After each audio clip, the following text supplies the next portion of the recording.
আমি প্ৰত্যেকবাৰে বিজনীত লক্ষী পূজা চাবলৈ যাওঁ আৰু এইবাৰো গৈছিলোঁ। এই ভিডিঅ'টো হৈছে সেইদিনাখনৰে, কিন্তু এডিট কৰা হোৱা নাছিলে। আজি গেলাৰীত দেখা পাই মই ভাবিলোঁ ভিডিঅ'টো এডিট কৰি ফেচবুকত সাঁচি ৰাখোঁ। সিদিনাখন পূজা চাবলৈ যাওঁতেও আমাৰ ভালেখিনি সন্ধিয়াই হৈ গৈছিলে। আচলতে বিজনীত যেতিয়া লক্ষী পূজা চাবলৈ যাব তেতিয়া সদায় সোনকালে যাব লাগে, নহ'লে মন্দিৰৰ ভিতৰত সোমোৱাটো বহুত কঠিন হৈ পৰে, কাৰণ বহুত মানুহ হয় সেইবাবে। আৰু আমি প্ৰথমতে গৈ এই হোটেলখনত অকণমান চাহ খাই ল'লোঁ, সন্ধিয়াৰ চাহকাপ যিহেতুকে খোৱা হোৱা নাছিলে। আৰু মেলালৈ বুলি আগবাঢ়োতে ৰাস্তাৰ দুয়োকাষে কেৱল জুবিনদাৰ ফটো আৰু তেখেতৰে গানবোৰ শুনি শুনি আমি গৈ থাকিলোঁ। মনবোৰ ভালো লাগিছে আৰু মানুহ কিন্তু যথেষ্ট হৈছে, কিন্তু এইবাৰ মেলাখন অকণমান সৰু হৈছে। আৰু এয়া মন্দিৰটো চাওকচোন, ইমান ধুনীয়া দেখা হৈছে। মন্দিৰটো এনেও ধুনীয়া, আজি আকৌ লাইটিং কৰাই আৰু বেছি ধুনীয়া লগা হৈছে। মন্দিৰৰ সন্মুখতে এয়া জুবিনদাৰ ফটো।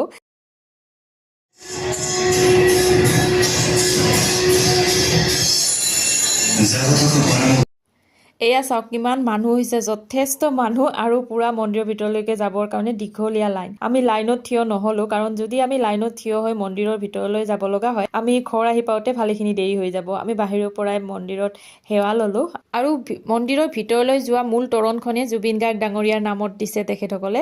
আৰু মন্দিৰত সেৱা লৈ আমি বাহিৰলৈ ওলাই আহি মেলাখনলৈ গ'লোঁ। এয়া মেলাখনত মানে ভালেখিনি খেলৰ সামগ্ৰী আহিছে, কিন্তু আমি ক'তো নুঠিলোঁ যেনিবা। চাৰিওপিনে এবাৰ চকু ফুৰাই আমি ঘৰ অভিমুখে উভতি আহিলোঁ। সিদিনাখনৰ সেই ভাল লগা সন্ধিয়াটো এনেদৰে ভিডিঅ' বনাই সাঁচি ৰাখিলোঁ আৰু আপোনালোককো দেখুৱালোঁ। কেনেকুৱা পালে জনাবলৈ নাপাহৰিব, আৰু যদি ভাল লাগিল লাইক এটা কৰি দিব। আকৌ আহিম আপোনালোকৰ মাজলৈ নতুন এটা ভিডিঅ' লৈ। আজিলৈ আহিলোঁ, বাই বাই।